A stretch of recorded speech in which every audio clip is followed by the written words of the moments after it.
Over dinner, my daughter-in-law shouted, "Hand over your room to my parents or you'll pack." I wasn't flustered.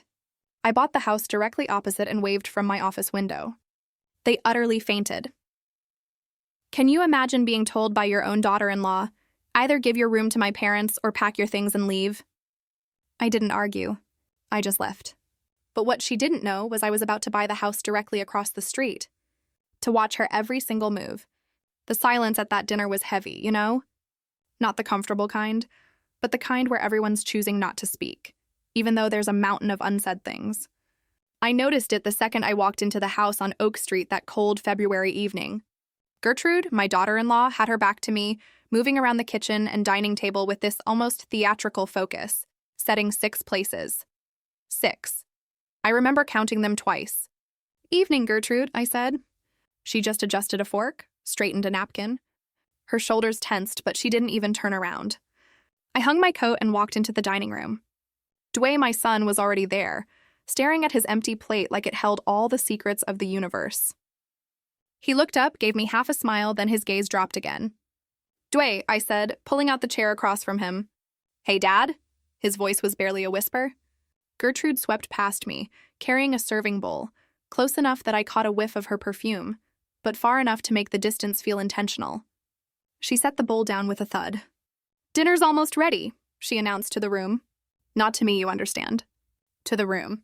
I'd lived in that house for 3 years, in that small bedroom on the first floor. 3 years of walking on eggshells, of learning when to speak and when silence was the safer bet. But tonight felt different. The air was thick with something. Then the doorbell rang. And Gertrude's face, it just transformed. That tight, hard line of her mouth melted into this sickeningly bright smile as she practically ran to answer it. I heard voices, cheerful, loud, familiar. "We made it," a man's voice boomed from the hallway. "Such a lovely home you all have here." A woman's voice chimed, syrupy with fake enthusiasm.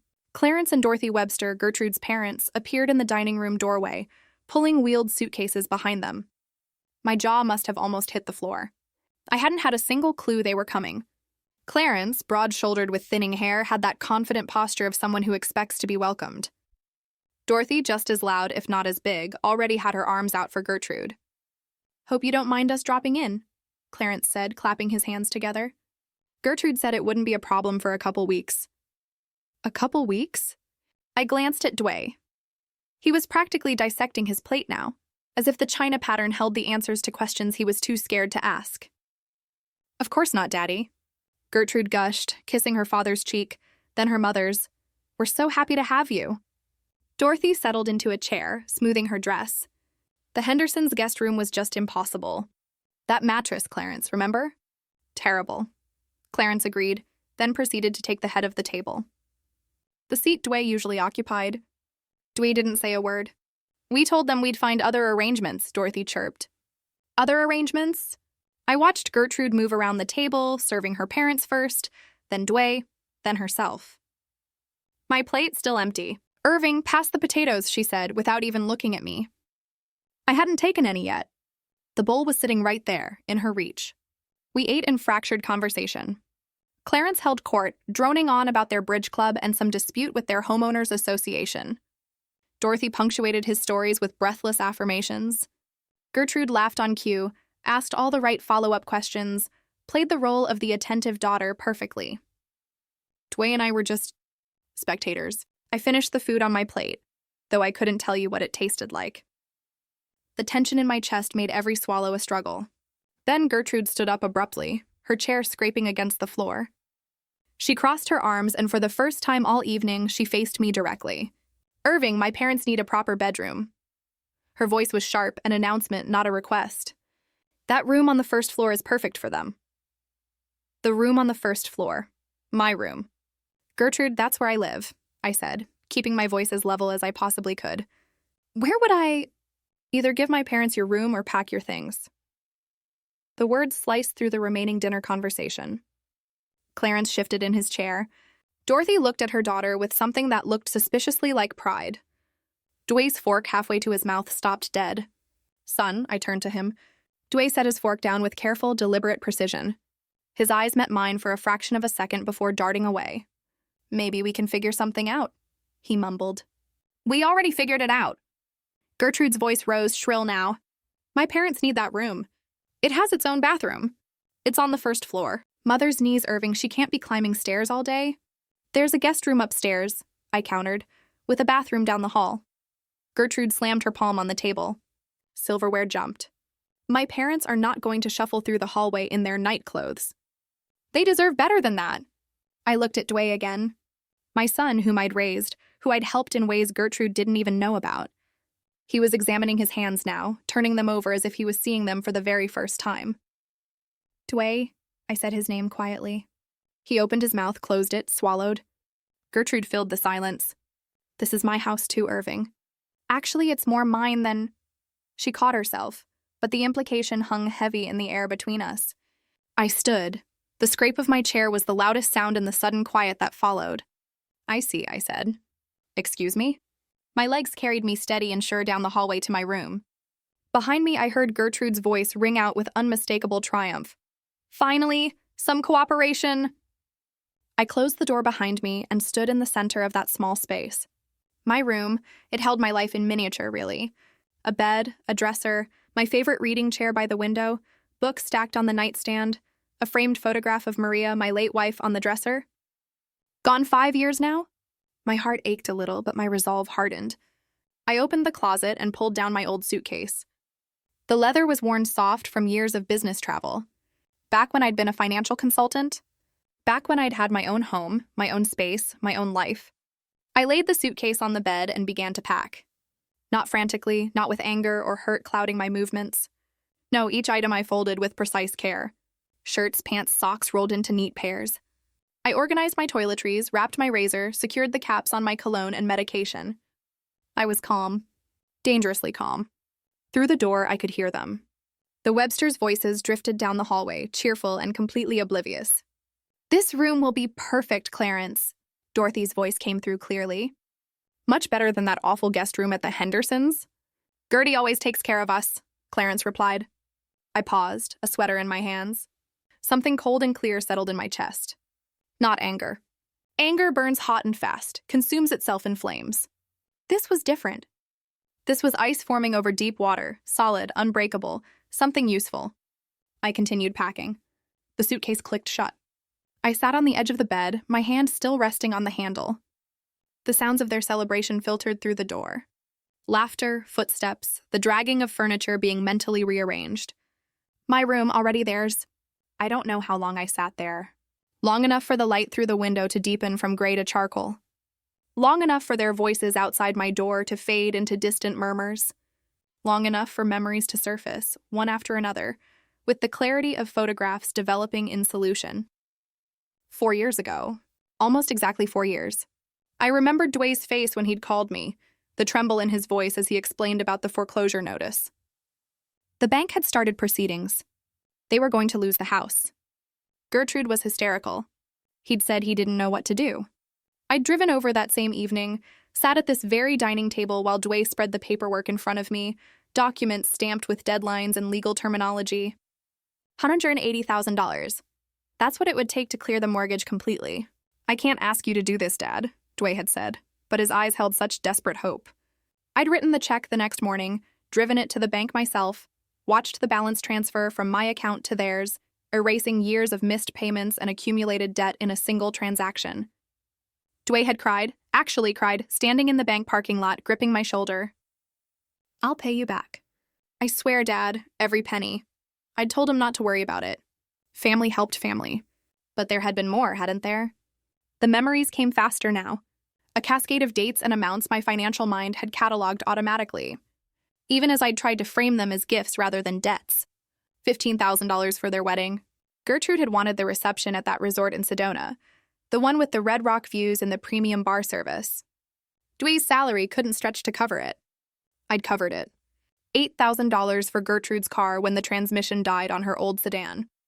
She'd wanted the newer model, the one with leather seats and the upgraded sound system. I'd arranged the purchase, and then $200 a month for the past 3 years, just to help with expenses. Dad, Dwayne had said, groceries, utilities, insurance, the monthly costs that eat away at paychecks. I'd set up an automatic transfer. I hadn't even thought about it anymore. The money simply flowed from my account to theirs, steady as a river. I pulled out my phone, opened my banking app, scrolled backward through months, then years of transaction history. There they were. Neat rows of transfers, each one labeled with Dway's name. The evidence of my generosity, documented in digital precision. I set the phone down carefully on the bed beside me. Through the door, Dorothy's voice drifted clear. "We'll need to get different curtains, Clarence. These are far too dark. Maybe something in a nice cream color." "Whatever you want, dear." Clarence's response was indulgent, comfortable. They were measuring my room for their furniture, planning their curtains, settling in. I stood, lifted my suitcase from the bed. The weight was manageable. I'd always lived simply, despite the money Maria and I had accumulated during our years together, the $2.8 million in investment accounts, the paid-off properties, the comfortable retirement I'd planned. I'd sold my own home 3 years ago when Maria died. The place had felt too large, too full of her absence. Dewey had suggested I move in with them. "Just until you figure out what's next, Dad." And I'd agreed, thinking temporary would become comfortable, thinking family meant safety. I'd been wrong. I opened the bedroom door. The hallway stretched before me, familiar and foreign at once. I walked toward the front door, suitcase in hand, my footsteps steady on the hardwood floor I'd helped refinish last summer. Dway appeared from the kitchen, materializing in front of me with the sudden awkwardness of someone who'd been waiting just out of sight. "Dad," his voice cracked slightly. Maybe we can work something out. You could take the guest room upstairs and..." "It's all right, son." I met his eyes fully, let him see whatever expression my face held. I felt calm, distant, clear. "I'll take care of myself." I didn't know she was going to... He reached toward me, hand extended, then pulled back. It's just for a couple weeks. They'll go home and then..." From the kitchen, Gertrude's voice called out with casual dismissal. "Tell him dinner's in the fridge if he wants it." No goodbye. No acknowledgement that I was leaving with a suitcase in my hand, that something fundamental had just fractured. Dway's hand dropped to his side. I walked past him, opened the front door, and stepped out into the February evening. The cold hit my face sharp and clarifying. I stood under the porch light, breath forming clouds in the air, and pulled out my phone to call a taxi. The driver arrived in 15 minutes, a younger man, mid-30s, with a Raiders cap and a friendly enough demeanor. "Where to?" he asked as I settled into the back seat. "The Hampton Inn on McDowell." He pulled away from the curb. I watched the house recede in the side mirror. Warm lights in the windows.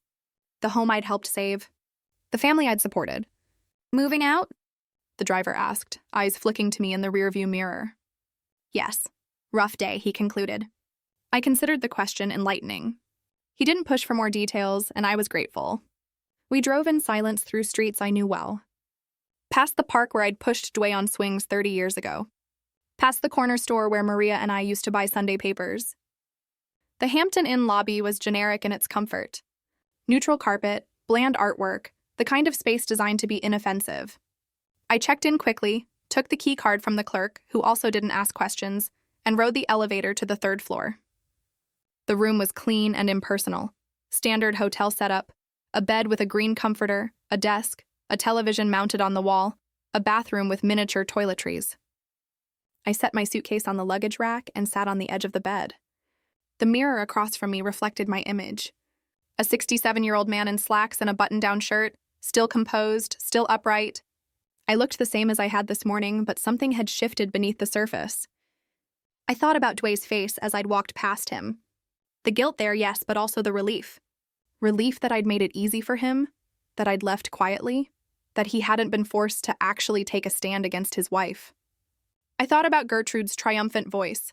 Finally, some cooperation, as if my compliance was the natural order of things.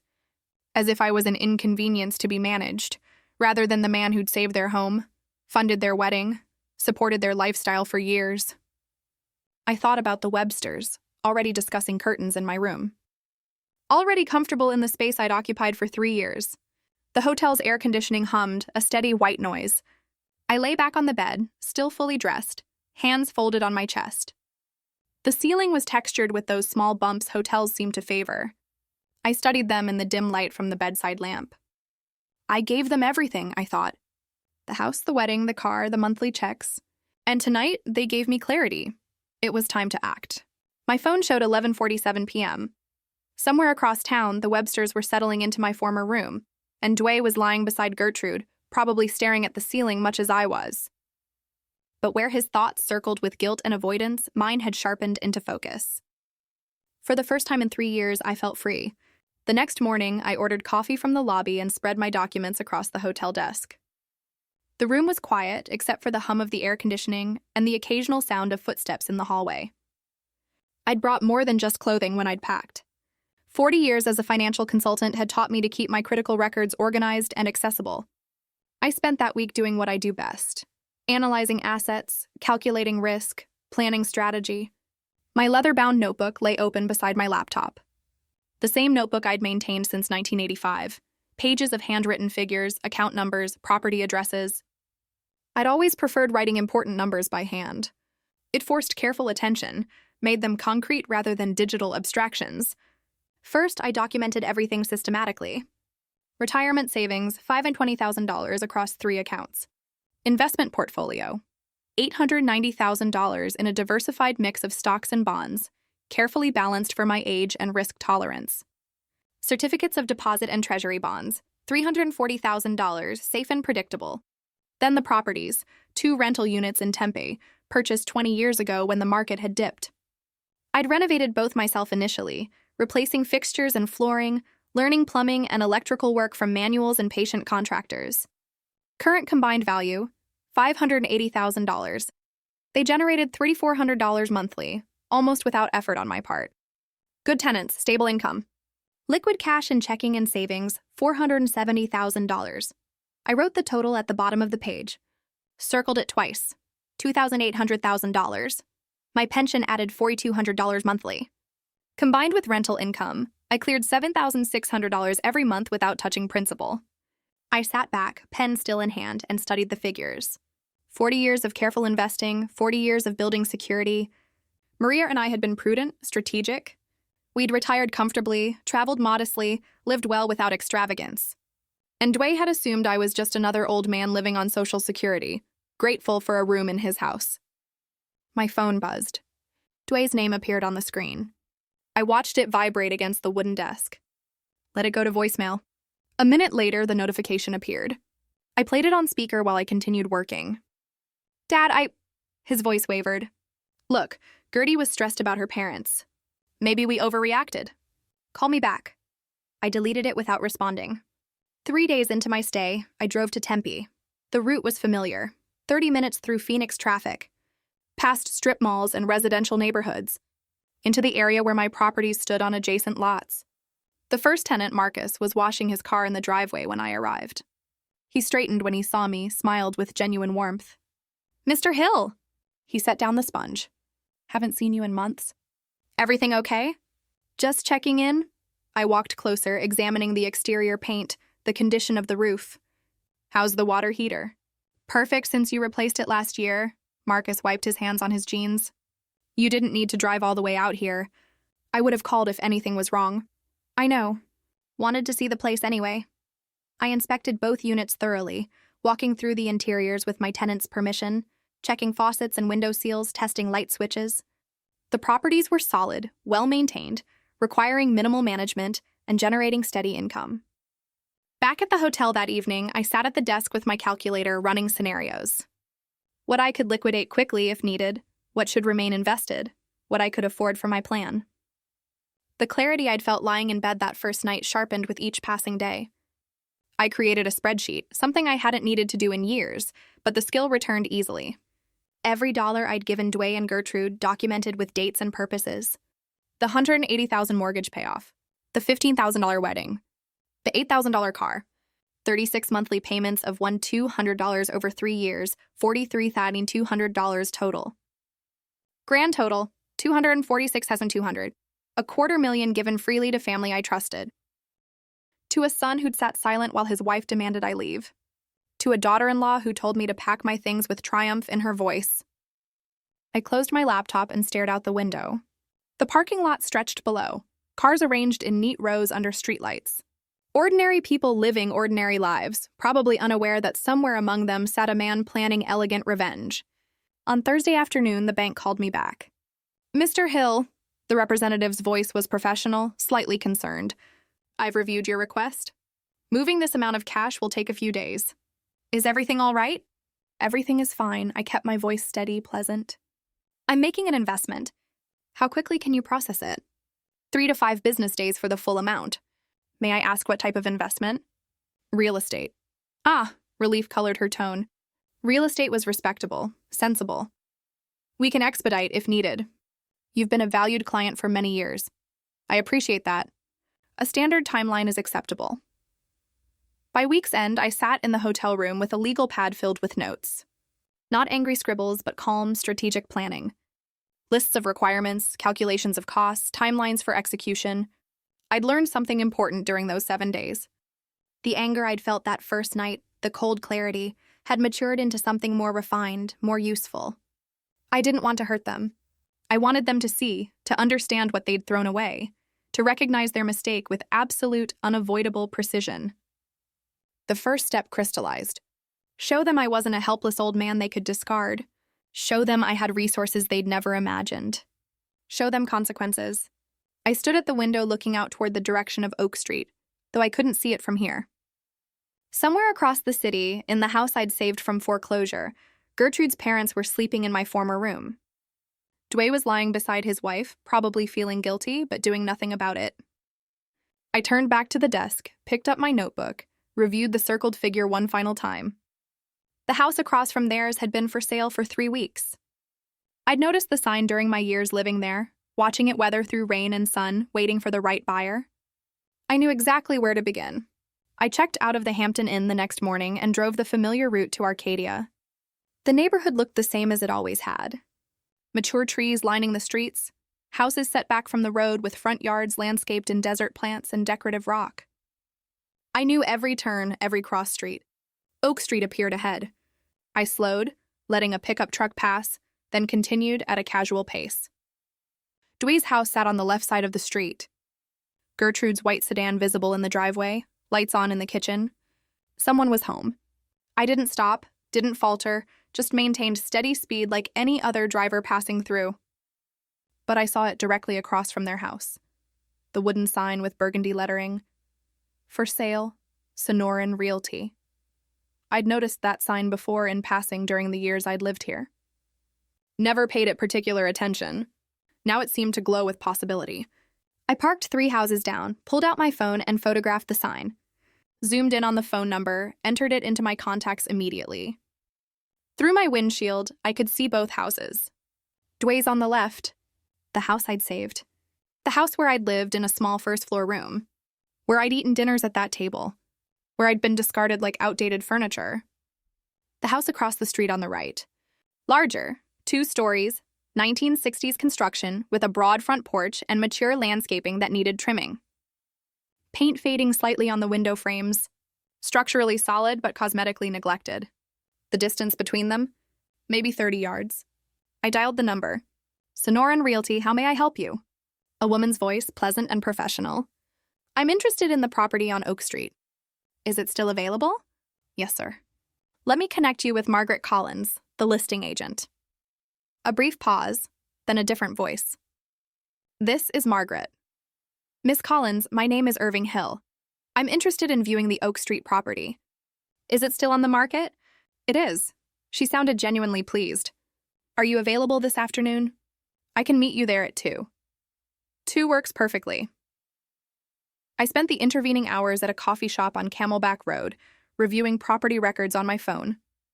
The house was listed at $685,000, 4 bedrooms, 3 bathrooms, 2,400 square feet. Built in 1967, owned by the Carlsons, who were relocating to California for work. At 1:45 p.m., I drove back to Oak Street and parked in front of the house. A silver Lexus pulled up behind me exactly at 2. A woman emerged. Early 50s, professional attire, confident stride. Mr. Hill, she extended her hand. I'm Margaret. Thanks for coming on short notice. Her handshake was firm. She carried a leather folder and keys, moved with the efficiency of someone who'd done this hundreds of times. I appreciate your flexibility. I gestured toward the house. I'm looking for something specific. Let's see if this fits. She unlocked the front door and stepped aside to let me enter first. The interior smelled faintly of vacancy. that particular scent of a house waiting between occupants. Hardwood floors in the entryway, slightly scuffed but salvageable. Living room to the left with a brick fireplace. Dining room to the right. The owners maintained it well, Margaret said, walking ahead of me. They raised 3 children here. It needs cosmetic updates, but the bones are excellent. I followed her through the layout. Kitchen with original cabinets, outdated but functional. A family room overlooking the backyard. Upstairs, bedrooms with adequate closet space. Bathrooms with tile that screamed 1980s renovation. Then she showed me the front room. This was a sitting room for the previous owners. Margaret opened the door, revealing a space roughly 15 by 12 feet. Built-in bookshelves along one wall, hardwood floor, and along the front wall, a panoramic window stretching nearly the full width of the room. I walked directly to that window. Through the glass, I had an unobstructed view of Dwayne and Gertrude's house. The living room window clearly visible, the kitchen beyond it, even the hallway leading to the first-floor bedroom, my former bedroom. I stood there, hands in my pockets, and felt something click into place. The final piece. The perfect irony. Wonderful natural light, Margaret said behind me. The view is interesting. I kept my voice carefully casual. What's the distance between houses here? About 30 yards. It's a friendly neighborhood. People know each other. I turned to examine the built-in bookshelves, running my hand along the wood. These are original to the house from 1967. Yes, solid construction. I walked to the other side of the room, mentally measuring where I'd place a desk, directly in front of that window. Facing it, positioned so anyone sitting there would look straight across at Dwayne's house. The owners are motivated to sell quickly? I asked. Margaret's professional demeanor sharpened slightly. The tone of someone recognizing a serious buyer. They're relocating for work. They'd prefer a fast close. I can do a cash offer. I met her eyes directly. How fast could we close? Her eyebrows rose just fractionally before she controlled the expression. With cash, 2 weeks, possibly 10 days if inspections go smoothly. And the asking price? $685, but the Carlsons are reasonable people. They want to move forward, not chase another $20,000. I nodded slowly, as if considering, though I'd already decided. I'll need to think about the offer amount, but the location works for me. We walked through the rest of the house. I made appropriate observations about plumbing and electrical, asked about the roof age, examined the garage, professional questions from someone who knew what to look for. Back in the front room, I paused at the window again. Margaret gave me space, standing in the doorway, letting me have the moment. Through the window, a figure moved in Dwayne's kitchen. Gertrude, carrying something from the refrigerator to the counter. She was laughing, head thrown back, talking to someone out of view. Do you have family in the area, Mr. Hill? Margaret asked quietly. I turned to face her. My son lives nearby. That's part of the appeal. Something flickered across her expression. She'd heard something in my tone. Some edge I hadn't quite controlled, but she was too professional to press. It's a good neighborhood for family, she said simply. We walked back through the house toward the front door. Margaret handed me her business card along with a detailed information sheet about the property. Think it over, she said. Call me with questions anytime. I stood on the porch after she'd driven away, looking back at the house, then across the street at Dwayne's house. The distance was perfect. The angle was perfect. The symbolism was perfect. I walked back to my car, started the engine, but didn't drive away immediately. Instead, I sat there, hands on the steering wheel, looking at both houses. The one where I'd been discarded. The one where I would establish my new position. My phone buzzed. Another text from Dwayne. Dad, please call me. I silenced the notification and drove away from Oak Street, already planning my next call to Margaret Collins. Margaret, I told her, I'll take it. Let's write an offer. She studied my face for a moment, perhaps looking for a hesitation she wouldn't find. What number did you have in mind?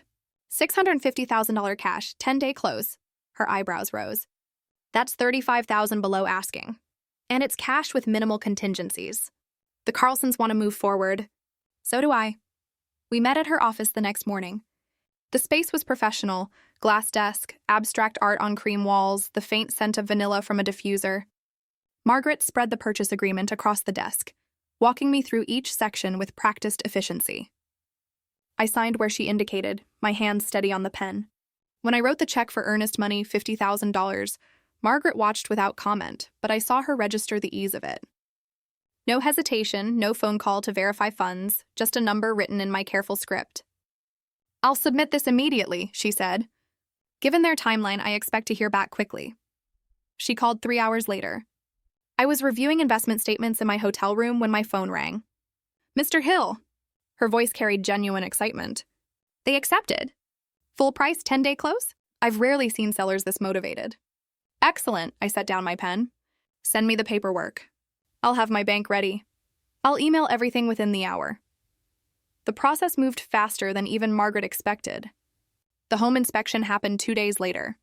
A thorough man in his 50s walked through with a clipboard and thermal camera, documenting minor issues typical of a house built in 1967. "Foundation's solid," he said, making notes in the kitchen. "Some cosmetic issues. Typical wear. You planning to flip this?" "No, I'm planning to stay." I followed him to the front room. "How's the window integrity in that office?" He examined the panoramic window, running his hand along the frame. "These windows, they're the newest thing in the house. Replaced maybe 5 years ago. Double pane, energy efficient, excellent condition." I nodded, satisfied. The view would remain unobstructed. While escrow processed, I hired a renovation crew. The foreman met me at the property on a Tuesday afternoon. A stocky man named Carlos with 20 years of experience and a reputation for quality work delivered quickly. "You want all this done in 5 days?" He reviewed my list. Fresh paint throughout. Floors were finished. Updated light fixtures. New bathroom hardware. I'm paying premium rates for speed. "Can you do it?" Carlos calculated in his head, lips moving slightly. "We'll need 2 crews. It'll cost extra. That's fine. The office room is priority." I led him to the front room, gestured toward the window. "Charcoal gray walls here. Professional, not residential. I want built-in bookshelves refinished. And I need furniture. Oak desk, leather chair, proper lighting. You want it to look like an executive office?" "Exactly that." He quoted $28,000 for the complete job. I agreed without negotiating. For the next week, I visited the house daily. Watched the crews transform dated interiors into clean, modern spaces. Neutral tones in the bedrooms and living areas. Hardwood floors stripped and restained to a rich honey color. But the office received special attention. The charcoal walls created depth, made the panoramic window the room's focal point. The refinished bookshelves gleamed with fresh polyurethane. The oak desk arrived on day 4. Solid construction, traditional design, large enough to work comfortably. Carlos's crew positioned it where I directed. 3 feet from the window, I said. "Angle it slightly left. Perfect." March 25th arrived with clear skies and mild temperatures. Margaret met me at her office for the final signing. More documents, more signatures, keys exchanged across the desk. "Congratulations, Mr. Hill," she handed me the keys. 2 brass copies on a plain ring. "Welcome to the neighborhood, again." I accepted them with a slight smile. "Thank you, Margaret. You've been very professional." She hesitated, then asked, "If you don't mind my asking, why this house specifically?" "The location?" I met her eyes directly. "And the view." Understanding flickered across her face, though she didn't press further. We shook hands, and I drove directly to Oak Street. The house felt different with possession. Mine now. Every room, every window, every carefully planned sightline. I walked through slowly, running my hand along walls, testing light switches, confirming the work had been completed to my specifications. In the office, I stood at the window. Across the street, Dway's house looked exactly as it always had. Gertrude's car sat in the driveway, curtains open in the living room, my former bedroom visible on the ground floor. The Webster's room now. 30 yards. Close enough to see clearly. Close enough to be seen. Moving in took an hour. I'd lived modestly for 3 years. Everything I owned fit in my car. A suitcase of clothes, a box of books, my laptop and files. The furniture delivery brought the rest. The leather chair for the office, a bed frame and mattress, kitchen essentials. I positioned everything myself, particular about placement. The desk sat exactly where I wanted it, angled for optimal view. The chair, buttery leather, ergonomically designed, faced the window. My laptop on the desk's left side, files and legal pads on the right. I sat down, testing the setup. Perfect. Through the window, I had unobstructed visibility into Dway's living room, kitchen, and the hallway beyond. I pulled out my phone and composed a text to Dway. "Moved into a new house. If you need me, I'm close by. Sent. The message showed delivered immediately. Then 30 seconds later, read. I waited. No response came. I set the phone down and opened my laptop. The afternoon light slanted through the window, warming the oak desk. Across the street, I could see movement in their kitchen. Someone passing through, though I couldn't make out who.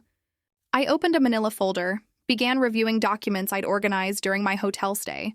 Financial records, property deeds, loan documentation, a timeline I'd constructed of every dollar transferred to Dwayne and Gertrude over the years. Phase 1 complete. The house was purchased, the position established, the stage set. Now they would see. I looked up from my documents, glanced across the street again. The kitchen light had turned on. Evening approaching. Someone was preparing dinner. Life continuing normally in the house I'd saved, among the family who'd discarded me. I returned to my files, pen in hand, making notes in the margins. Strategic planning, methodical and precise. The work I'd spent 40 years perfecting now applied to a different kind of investment, one with a very specific return. The next morning, I made coffee in my new kitchen and carried the cup to my office. Sunrise filled the room with pale gold light. I sat at the desk, opened my laptop, and began working through emails. Across the street, the house remained dark. Early still, not yet 7:30. I reviewed investment portfolios, replied to a former colleague about consulting work, organized files on my desktop.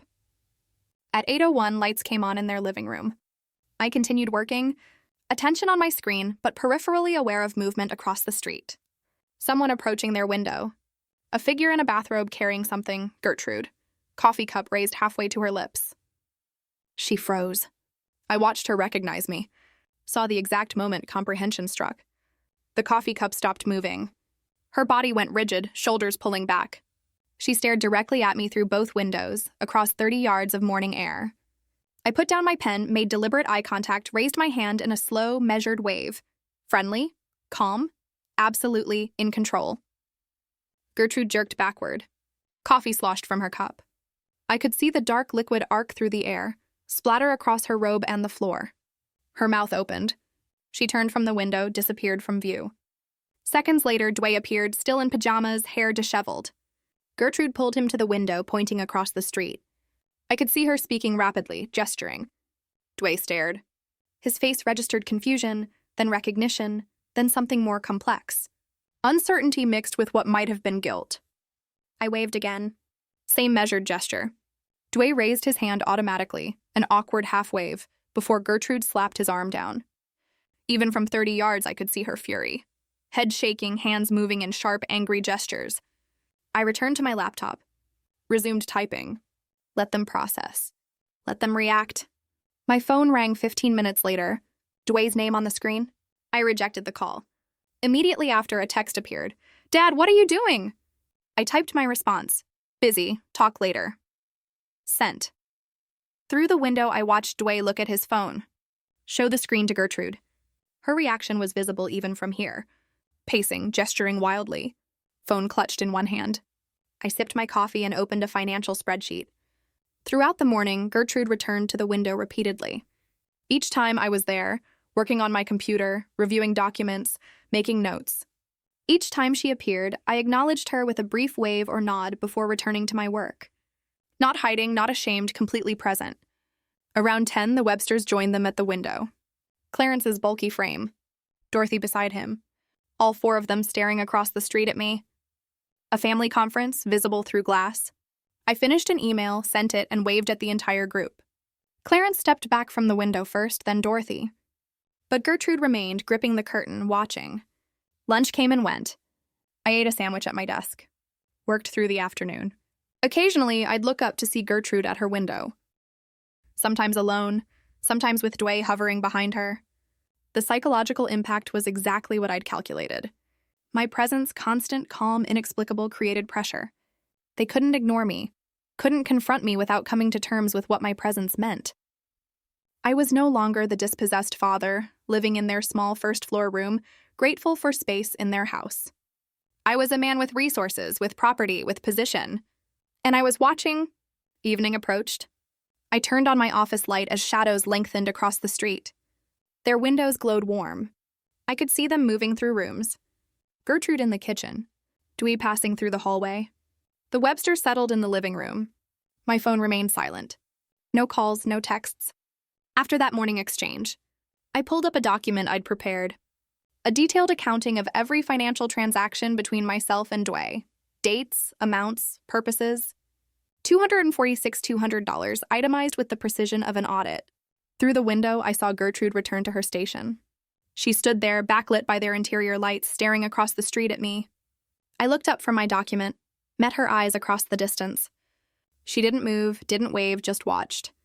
I returned to my spreadsheet, highlighting specific entries, calculating interest that could have been earned, opportunity costs of capital deployed without return. When I looked up again, Dway had joined her at the window. They stood together, silhouettes against their warm interior, having a conversation I couldn't hear but could imagine. My phone buzzed. A text from Dway. We should talk. I read it, considered, then replied, when you're ready to really talk, you know where to find me. I watched him read the message through the window, saw him show it to Gertrude, saw her reaction, shoulders tensing, head shaking emphatically. The evening deepened, their lights remained on. Mine as well. I organized files, prepared documents, laid groundwork for conversations that would come. Because they would come. Curiosity and confusion would drive them eventually. But I would set the terms. I would control the timing. Around 9, I stood and stretched. Walked to the window, placed my hand on the frame, looked directly across at their house. Gertrude was there again, watching. Our eyes met through the darkness and the distance. I wondered what she was thinking, what theories she was constructing about my motivations, my plans, my purpose in positioning myself so deliberately across from their home. Let them wonder. Let them worry. I returned to my desk, opened another folder. Tomorrow I would begin the next phase. Tonight I would let my presence settle into their consciousness. An unavoidable reality. A question mark they couldn't erase. The house was quiet around me. My house, my position, my strategy unfolding exactly as planned. Through the window I could see her silhouette in their window. She was watching me, and I was watching her. I pulled out my legal pad, began writing notes for tomorrow. The real work was just beginning. 2 weeks passed. I settled into my new routine. Mornings began with coffee at my desk, the window framing my view of the neighborhood waking up. I'd work through emails, review investment portfolios, consult on financial planning projects I'd taken on remotely, professional work that kept my mind sharp and my schedule full. Afternoons, I maintained my lawn, trimmed hedges, swept the driveway, waved to neighbors walking their dogs. Mr. Patterson, 3 houses down, stopped to introduce himself, welcomed me to Oak Street. I thanked him, mentioned I had family nearby, kept the conversation brief and pleasant. I became ordinary. Just another resident. Nothing threatening about a 67-year-old man tending his roses. Across the street, I watched their patterns. Gertrude leaving for work each morning at 7:45. Dway departing 15 minutes later. The Websters shuffling around inside, visible through windows, making themselves comfortable in a home that wasn't theirs. On a Tuesday afternoon, I saw the mail carrier cross to their house. Watched Dway answer the door, signed for a certified letter. He opened it standing in the doorway, casual at first. Then his body went rigid. I'd been expecting that reaction. 20 minutes later, through my window, I watched Dway at his kitchen table. He held the letter in both hands, reading it again. Gertrude appeared, took it from him. Even from 30 yards away, I could see her expression shift. Confusion, then fury. Robert Chen had done excellent work. The letter was precise, professional, devastating. A formal demand for repayment of $180,000, documented as a loan with supporting evidence from my personal banking records, where I'd noted the payment as loan to son, to be repaid. Arizona law recognizes oral loan agreements when backed by documentary evidence. I'd kept meticulous records, emails where Dway had mentioned paying you back eventually, my own contemporaneous notes about the transaction, bank memos I'd written to myself for tax purposes. Weak evidence perhaps, but enough to file a legitimate lawsuit. And more importantly, enough to create expensive problems. They consulted an attorney the next day. I learned this later from Dway. $300 per hour to hear that Irving Hill had grounds for a claim. Not strong grounds, their lawyer explained, but enough to require a defense. $15,000 to $25,000 in legal fees to fight a case they might win. Might. 2 days after the letter arrived, I saw them crossing the street toward my house. I'd been waiting for this. Had coffee ready, actually. French press on the kitchen counter, cups prepared. The doorbell rang. Dway, Gertrude. I opened it calmly. Come in. They entered uncertainly. Gertrude's eyes scanning my living room as if cataloging evidence. The furniture was minimal but quality. Leather sofa, reading chair, oak coffee table. Clean lines, organized, professional. Please sit, I gestured to the sofa. Coffee? We're not here for coffee. Gertrude remained standing. We're here to talk about that ridiculous letter. I poured 3 cups anyway, brought them to the coffee table, sat in the chair across from them. I'm happy to talk, though anything substantive should go through my attorney. Dad, please. Dway leaned forward, hands clasped. Can we work something out? We can figure this out as a family. Of course, we can work something out. I added cream to my coffee, stirred slowly. My attorney's information is in the letter. He'll be happy to discuss terms. Gertrude slammed her palm on the coffee table. We're your family. Yes, I met her eyes steadily. You are. The silence stretched. Dway picked up his coffee cup, set it down without drinking. Gertrude's face flushed red, jaw tight. You can't actually think you'll get that money? Her voice was sharp, but I heard something underneath. Uncertainty. The law will decide. I sipped my coffee. I'm not concerned about the outcome. I documented everything carefully. But legal processes take time. Expensive time. The implications settled between us like a third presence. Even if they won, the costs would devastate them. Their savings, modest at best, would evaporate in attorney fees, and I could sustain a legal battle indefinitely. This is insane. Gertrude stood abruptly. You're suing your own son over money you gave us years ago. Money I loaned. I remained seated, calm, with the understanding that it would be repaid. My records are clear. Your records. She spat the words. You planned this. Sitting in our house all those years, planning. I didn't respond. Let her anger fill the space. Your father has lost his mind. This is harassment. It's a legitimate legal claim. I stood now. Moved toward the door. If you feel it's harassment, your attorney can address that in court, along with everything else. Dway turned to me at the door, his face pale. Dad, why are you doing this? I looked at my son, saw the confusion there, the hurt, the question that didn't yet understand its own answer. You asked me to leave my home, I said quietly. I did. Now I'm taking care of my own interests. Speak with my attorney, Dway. I opened the door. They left, Gertrude storming ahead. Dway trailing behind with slumped shoulders. I closed the door gently but firmly, returned to my office, sat at my desk, watched them cross the street back to their house. Through the window, I could see Gertrude gesturing sharply. Dway's shoulders hunched further. I opened a file folder on my desk labeled in my neat handwriting. Phase 2. The legal pressure would build slowly, accumulating like compound interest. But there were other levers to pull, other adjustments to make. I'd given them everything freely for years. Time to see how they managed without it. My phone buzzed. A text from Dway. Please don't do this. I read it twice. Set the phone face down on my desk. Through the window, their house glowed with interior light against the approaching evening. I could see shadows moving inside. The daily routine of a family under pressure they didn't yet fully comprehend. The lawsuit was theater. Important theater, but theater nonetheless. The real work was subtler, more comprehensive.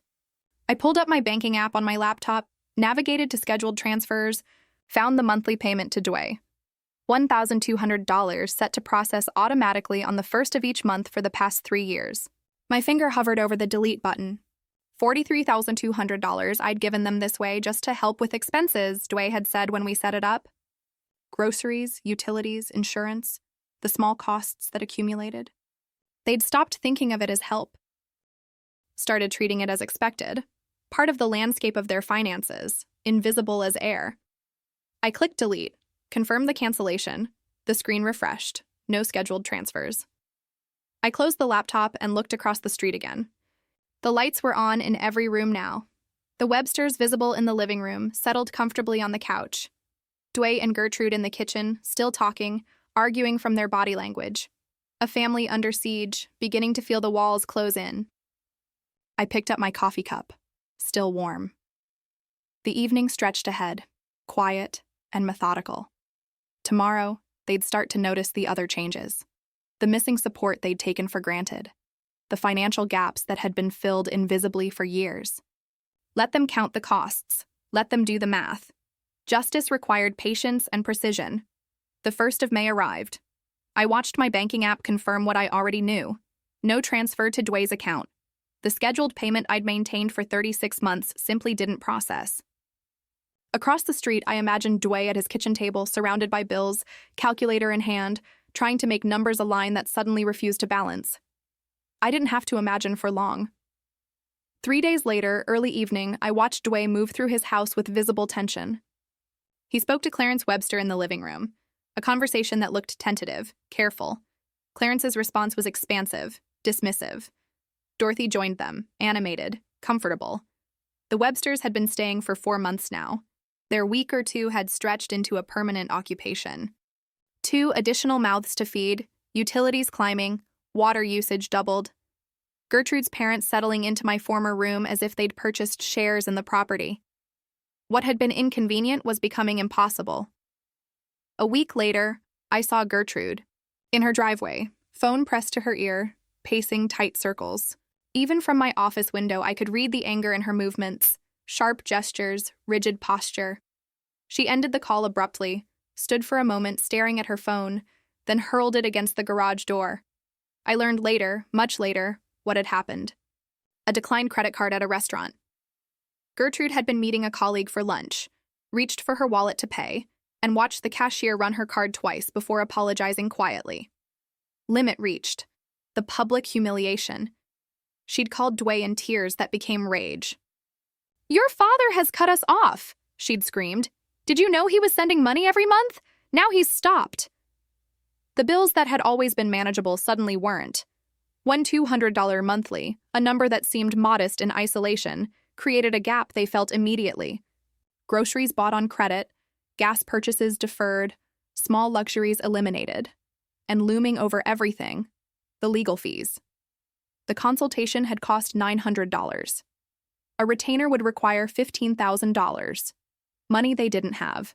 Money I'd effectively removed from their equation. On a Thursday evening in late May, I saw Dway crossing the street toward my house. I'd expected this eventually. Had coffee ready, same French press, same careful preparation. The doorbell rang. Dway. I opened the door. "Come in." He looked exhausted. Circles under his eyes, shirt wrinkled, the weight of multiple pressures visible in his posture. I led him to the living room, gestured to the sofa, poured coffee into the cup I'd set out. He accepted his with both hands like he needed the warmth. "Dad, we're struggling." His voice was quiet, strained. "The legal thing? The bills? Can we work something out? Maybe I can pay you back over time." I sat across from him, my own cup warming my palms. "Dway, I'm 67 years old. I have perhaps 20 good years left if I'm fortunate. I know, but I spent 40 years building security, saving, investing, planning for retirement for Maria and me. Then just for me, after she passed." I set my cup down carefully. "I can't give it away anymore." "But we're family." The desperation in his voice was raw, unfiltered. "Yes, and family should treat each other with respect." I met his eyes directly. "When I needed a place to live, your wife gave me an ultimatum. Pack my things or give up my room, do you remember?" He looked away. "I remember. You said nothing. Did nothing. Watched me pack and leave." "I'm sorry." His voice cracked slightly. "I should have stood up to her. I know that now." "Yes, you should have." I leaned back in my chair. "Now I'm doing what I should have done years ago. Taking care of myself, protecting what I built, making sure I'm secure for whatever time I have left." "Please." He sat down his coffee, leaned forward with hands clasped. "There has to be something we can do, some way to fix this. Talk to my attorney about a repayment plan. Robert Chen has my complete authority to negotiate terms." I kept my voice level, not unkind, but absolutely firm. "I can't help you beyond that." "You mean you won't?" "I mean, I can't." I stood, moved to the window, looked across at his house, at the life I'd funded, the security I'd provided, the family that had discarded me. I gave you everything freely, Dway. The house payment when you were about to lose it, your wedding, Gertrude's car, monthly money for years. I never asked for anything back, never demanded gratitude. I turned to face him. I only asked for respect, for a place in my son's home. And when that became inconvenient, I was disposable. He stood too, hands hanging at his sides. It wasn't like that. It was exactly like that. We stood in my living room, 10 feet apart. The distance between us more than physical. Your wife's parents have been living in your house for 4 months, I said, in the room that was mine. Do you charge them rent? Ask them to contribute to groceries? Demand they give up their space for someone else's convenience? He didn't answer. No, because they're family, because family helps family. I walked toward the door, opened it. I was family too, Dway. Until I wasn't useful anymore. He moved to the doorway, paused. I don't know how to fix this. Figure out what you value, what you're willing to fight for, who deserves your loyalty. I kept my hand on the door. When you know those answers, maybe we can talk again. Until then, speak with my attorney. He walked out slowly. I watched him cross the street, hands in pockets, head down, shoulders carrying a weight he'd avoided for too long. I closed the door gently but firmly, returned to my office window. Across the street, I saw curtains move. Shadows shifted behind the glass. Gertrude meeting him at the door, probably demanding to know what I'd said, whether I'd agreed to help. I sat at my desk, my coffee cup still warm from serving Dway. The physical reminder of our encounter, a father and son separated by consequences neither had wanted, but both had created. This was the hardest part. Watching him suffer, knowing I was the instrument of that suffering. But necessary. They had to understand consequences. Had to feel the weight of their choices. Had to recognize that actions create reactions. That disrespect carries costs. That people, even family, have limits. I opened my laptop, reviewed the file labeled Phase 2, notes on next steps, calculations, of pressure points, timeline for continued strategy. Through the window, their house lights blazed against the darkening evening. I could see movement inside, figures passing through rooms, the choreography of a family in crisis. 4 months ago, I'd sat in that house at their dinner table, been given an ultimatum, packed my belongings, and left with quiet dignity. Now I sat in my own house, in a room designed to watch them, executing a plan built on patience and precision, and the recognition that justice sometimes requires inflicting pain. I took a sip of coffee, lukewarm now, but still drinkable. Tomorrow, the pressure would continue. The bills would still come. The legal threat would still loom. The Websters would still occupy space and consume resources. And I would still be here, watching, waiting, ensuring they felt every ounce of what they'd done. Sad justice. That's what this was. Not triumph, not victory, just the necessary correction of an imbalance that had gone unchallenged too long. July brought heat and pressure. I watched both build across the street.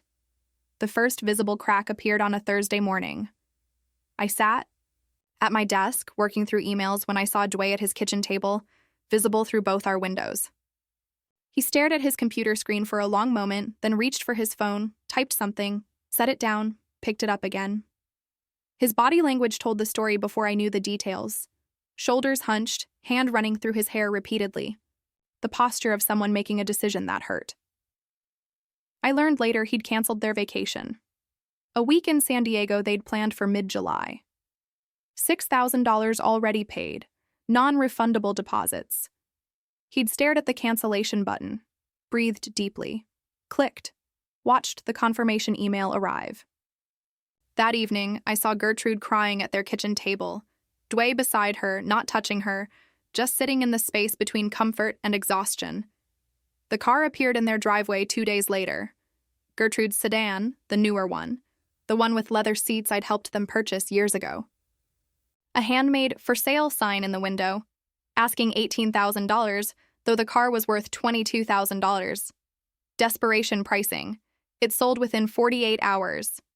I watched the buyer arrive, test drive it, return with cash. Watched Gertrude hand over the keys. With stiff movements, like someone parting with more than just transportation. She stood in the driveway after the buyer left, staring at the empty space where her car had been. The Websters were still there, 5 months now since that February dinner. Their presence had evolved from inconvenience to crisis. 2 additional people consuming groceries, utilities, space. 2 additional people who contributed nothing but expectation. Mid-July, I watched another scene unfold. Dwayne in the living room with Clarence and Dorothy. His gestures were careful, apologetic. Clarence stood abruptly, body language radiating offense. Dorothy's hand went to her throat. They left the room. Within an hour, they were packing. I watched them load their car the next morning. Suitcases, boxes, the accumulated possessions of 5 months' occupation. Gertrude stood on the porch, arms wrapped around herself, shoulders shaking. Dwayne stood in the doorway, expression unreadable. No hugs, no goodbyes, no promises to visit soon. The Websters drove away without looking back. Gertrude turned on Dwayne the moment they were gone. I couldn't hear the words, but I could see the fury, pointing, gesturing, her mouth moving rapidly. Dwayne stood there, taking it until something shifted. His posture straightened. His hands came up, palms out, not defensive but firm. They fought properly then, voices rising loud enough to carry through windows, through walls, across 30 yards to where I sat watching. A lamp fell. I saw the shadow through the curtain. A door slammed. Then silence. Hours passed. Lights came on as evening arrived. I saw them in separate rooms. Dwayne in the kitchen, Gertrude upstairs. The physical distance between them, visible even from my window. The next afternoon, I watched Dwayne leave his house and cross the street toward mine. His walk was slow, deliberate. He'd lost weight, I noticed. His clothes hung looser, the strain visible in every movement. I opened the door before he knocked. His voice was rough, tired. "Can we talk?" I stepped aside, led him to the living room where we'd sat before. During that other conversation, when he tried to negotiate, to bargain, to find an easy way out. This time felt different. The energy was different. Something fundamental had changed. He sat on the sofa, leaned forward with his elbows on his knees.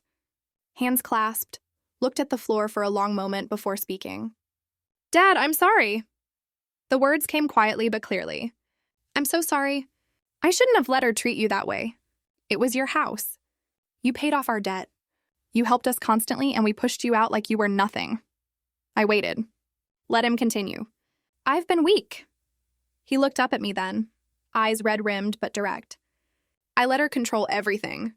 I was afraid of conflict, so I sacrificed you instead." "That was wrong." "Yes," I said simply. "It was. Can we fix this?" Hope and desperation mixed in his voice. "Is there a way to fix this?" I sat back in my chair, studied my son, saw genuine repentance in his face. Not manipulation, not strategy, just honesty arrived at through pain. "Perhaps," I said, "but on different terms." He nodded immediately. "Whatever you need, tell me." "I'll drop the lawsuit," I began, watched relief flood his expression. "But the financial help ends permanently. No more monthly transfers, no more emergency funds, no more safety net." "Okay." He didn't hesitate. "You're 38 years old, Dwayne. You have a good salary. You're capable. You and Gertrude can build your life without my money propping it up." "We will." His voice was firm. "We have to. I see that now. There's one more condition." I leaned forward. "Gertrude needs to apologize. Not to you, to me. Face to face. For how she treated me." His jaw tightened. "I'll talk to her. I'm not interested in a coerced apology. That means nothing. But she needs to acknowledge what happened. That's not negotiable." He sat silent for a moment, processing, then nodded slowly. She's hurting right now. We both are. But you're right. She needs to say it. When she's ready to do that, genuinely ready, we can move forward. Until then, everything stays as it is." Dwayne stood, extended his hand. I shook it. His grip was firm, steady, despite everything. "Thank you for not giving up on me," he said. "I never did," I replied. "I just stopped letting you take me for granted." He walked to the door, paused with his hand on the frame. "Dad, I'm going to make this right. However long it takes." "I hope you do, son." I closed the door after he left. Returned to my office window, watched him cross back to his house, shoulders straighter than when he'd arrived. He entered, and through the window I saw Gertrude appear. They stood facing each other in the kitchen. She shook her head, turned away.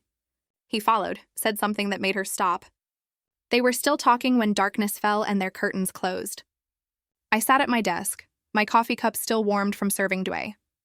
The physical reminder of our encounter, a father and son separated by consequences neither had wanted, but both had created. This was the hardest part. Watching him suffer, knowing I was the instrument of that suffering. But necessary. They had to understand consequences. Had to feel the weight of their choices. Had to recognize that actions create reactions. That disrespect carries costs. That people, even family, have limits.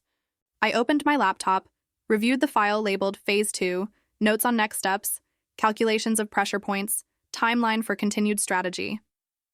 Through the window, their house lights blazed against the darkening evening. I could see movement inside, figures passing through rooms, the choreography of a family in crisis. 4 months ago, I'd sat in that house at their dinner table, been given an ultimatum, packed my belongings, and left with quiet dignity. Now I sat in my own house, in a room designed to watch them, executing a plan built on patience and precision, and the recognition that justice sometimes requires inflicting pain. I took a sip of coffee, lukewarm now, but still drinkable. Tomorrow the pressure would continue. The bills would still come. The legal threat would still loom. The Websters would still occupy space and consume resources. And I would still be here, watching, waiting, ensuring they felt every ounce of what they'd done. Sad justice. That's what this was. Not triumph, not victory, just the necessary correction of an imbalance that had gone unchallenged too long. Late August arrived. A Tuesday morning, warm and clear.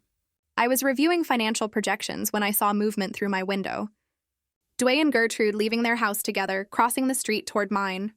His hand was on her elbow, not dragging, but guiding, supporting, insisting. Gertrude's posture was rigid, arms crossed, jaw set. Every line of her body radiated resistance. They reached my door. I watched through the window as Dway spoke to her quietly. She shook her head. He said something else. She closed her eyes, breathed deeply. The doorbell rang. I opened the door. They stood on my porch. Dway steady. Gertrude barely containing herself. Dad, Dway said. Gertrude has something to say. Gertrude stood silent.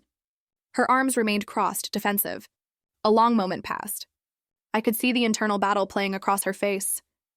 Pride warring with necessity. Anger fighting with exhaustion. Then through gritted teeth.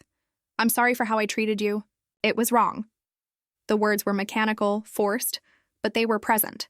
I accept your apology, I said simply. She looked surprised. That's it? That's it.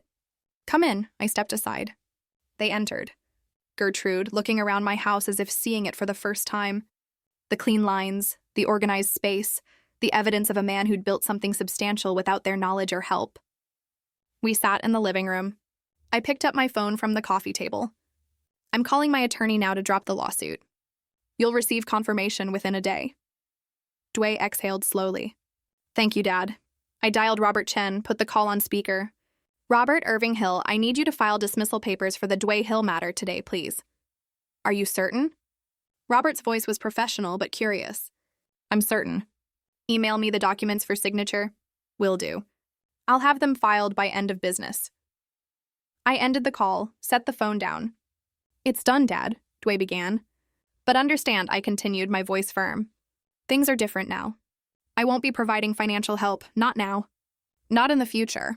Gertrude's mouth opened. We never asked for... Dway's hand on her arm. Gentle but insistent. Don't.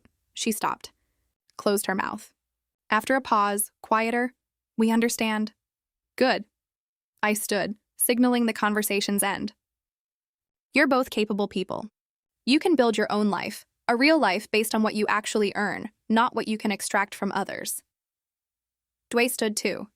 Can we visit sometime in the future? I considered. Perhaps in time? Let's see how things develop. We walked to the door. Dway paused there. Emotion crossing his face. Dad, I'm glad you taught me this. Even though it hurt. Some lessons have to hurt to matter. They left. I watched them cross back to their house, walking closer together than when they'd arrived. Not holding hands, but side by side. A small thing, but meaningful. I returned to my desk, opened my laptop, pulled up my email, and began typing. Robert, I've been thinking about returning to part-time consulting. Nothing demanding, just a few select clients. I have an excellent office space now, and I find I miss the work. Are you still in touch with the Peterson account? Best, Irving. I sent the message and sat back in my chair. Through the window, their house looked peaceful. Evening approaching, lights coming on one by one. A week passed. I settled into new routines. Consulting projects kept me engaged. Morning coffee at my desk became about work, not surveillance. I looked up occasionally, saw their house across the street, then returned to my calculations and projections. That evening, a Tuesday late August, I sat at my desk as the sun set over Phoenix. The sky turned amber and rose, painting the neighborhood in warm light. Through my window, I could see Dwayne and Gertrude at their kitchen table, talking. No shouting, no dramatic gestures, just conversation between two people figuring out how to build something real.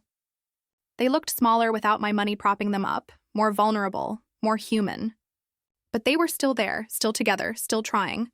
I'd given them $250,000 over the years, given it freely without demanding recognition or respect. And when I needed something simple, a room to live in, basic courtesy, they discarded me like an inconvenient piece of furniture. So I'd shown them what their comfort actually cost, made them feel the weight of every dollar they'd taken for granted. Forced them to choose between pride and survival, and they'd chosen survival. Chosen growth, however reluctant. Gertrude's apology hadn't been heartfelt, but it had been spoken, acknowledged. That mattered more than warmth. Recognition mattered more than reconciliation. Dwayne had found his voice, finally learned to stand up to his wife, to take responsibility for his choices, to understand that weakness has consequences. They would be fine. Financially constrained, certainly. Humbled, absolutely, but fine. And I had my dignity back. My self-respect, my boundaries established and enforced. Justice wasn't about their destruction. It was about my restoration. I turned back to my laptop. An email had arrived from Robert, my former colleague. Irving, Peterson account is still active and asking about you. Let's set up a call. Welcome back. I smiled, typed a response confirming a meeting for next week. The Phoenix sky deepened to purple. Navy. Across the street, their lights glowing warm against the evening. Inside my office, my own light reflected off the window, creating a double image. My desk, my space, my future layered over their house. I raised my coffee cup to my lips. The liquid was still warm, still good. Tomorrow, I'd start the Peterson project. Next week, I'd call another former client. The work would grow gradually at my own pace on my own terms. I'd spent 6 months teaching a lesson about respect and boundaries, about the difference between kindness and weakness, about consequences. The lesson was learned. The account was settled. I was 67 years old. I had perhaps 20 good years remaining, and I would spend them with dignity intact, boundaries established, and the quiet satisfaction of knowing I'd stood up for myself when it mattered most. I set down my coffee cup and returned to my work. Outside, the neighborhood settled into evening routines. Inside, I was exactly where I needed to be. Home restored. This journey was a tough one, full of anger and hurt, but ultimately it brought me peace. What do you think? Did I go too far? Or was this the only way to teach a lesson that desperately needed learning? I'm genuinely curious to hear your thoughts down in the comments.